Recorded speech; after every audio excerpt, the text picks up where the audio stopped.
we're going to talk about Tomodachi Game. Which you watched and I did not. I was asked to many times, but I've seen a lot of death game style anime, video games, etc., and I just wasn't feeling the idea of watching another one.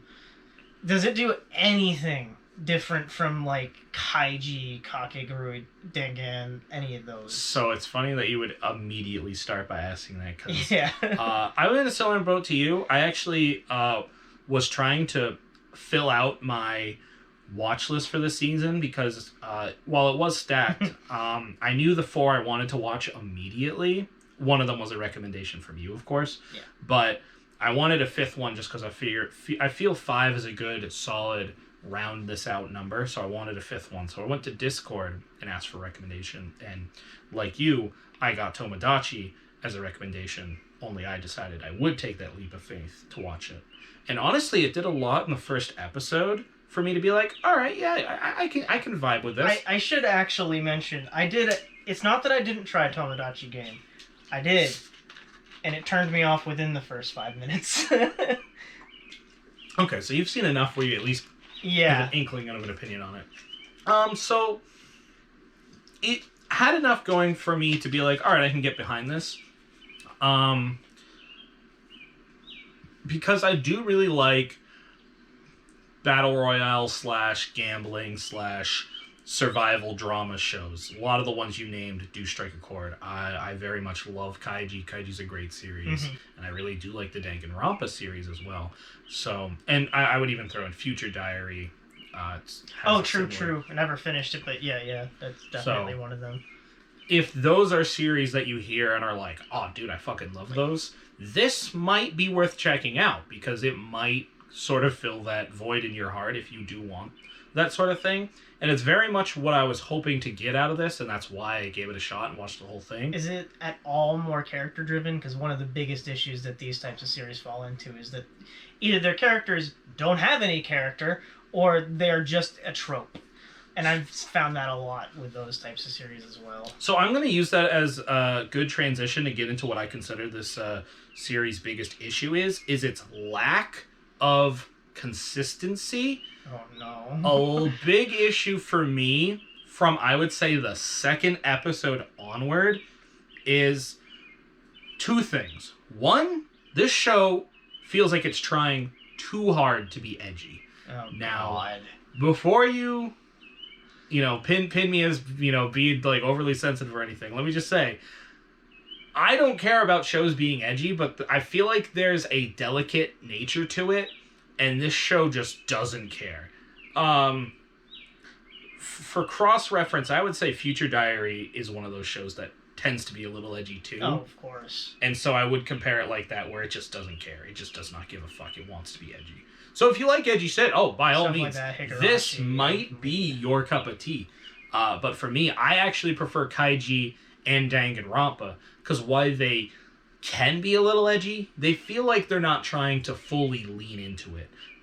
It feels less in your face with those 2 examples, and for me, they do a better job of balancing that. It's kind of the difference between raising the stakes to be like, because Dangan will introduce a character.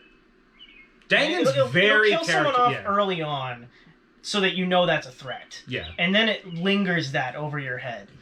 Danganronpa is like the thing. Danganronpa is quite literally like you take Future Diaries, but you lighten the edge by saying, okay, wait. What if we made you play Future Diaries, except it was also Ace Attorney? That's literally Danganronpa, and it sounds stupid, but it works so much better. So my other issue with the series, other than its pure, unforgiving edge, is the characters are super inconsistent. It's hilariously attempting to be character-driven, and it almost works, but what happens is every time you're like, I'm starting to like this character, they go, actually, they're the scum of the earth. And you're like, oh, shit, okay, yeah, I hate them then. Well, that other character you thought was the scum of the earth, they're awesome now. Oh, awesome, all right.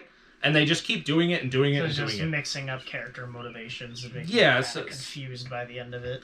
Yeah, I ended up, I would say very confused is a good term, because I literally didn't know who to root for. Everyone felt like the scum of the earth. Which, I mean, that can be a good thing, obviously. Yeah. Having moral gray is a good thing. But if you're just tossing it at someone with no context, it was way too extreme. Like, it wasn't even like, it wasn't handled with the subtlety of, oh, this guy has like a good reason for doing what he's doing. They just, it was like shock value. Like, going back to the edge, it was just shock value over and over. Oh, this guy did this, or this guy did that, or this girl did that.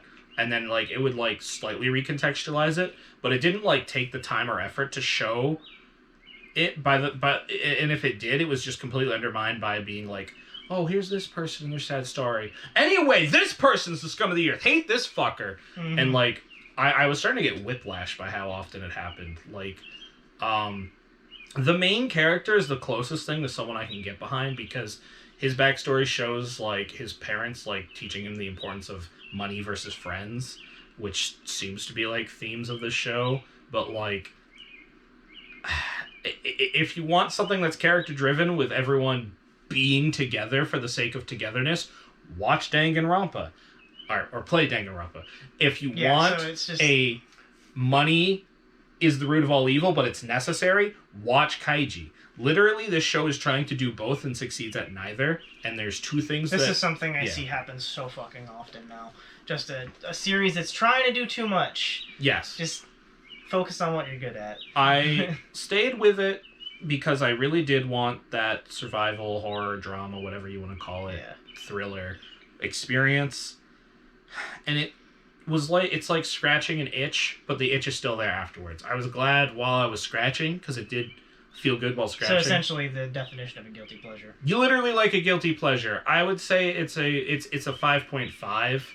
It's not something I would strongly recommend, but if someone has exhausted all their options in this genre, if they have already if you've already done Danganronpa, Death Note. I really wish that either of us had any experience with its manga, because I hear the manga had its praises sung very often, which means that I have no idea if this is a good adaptation.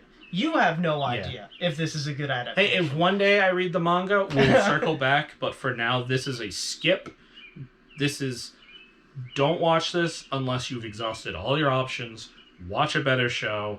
This ain't it, Chief. This is the weakest show in the season for me. Hard pass. But I liked parts of it, so it doesn't completely fail. It could have been better, and it had potential, and that's about it. Makes sense to me.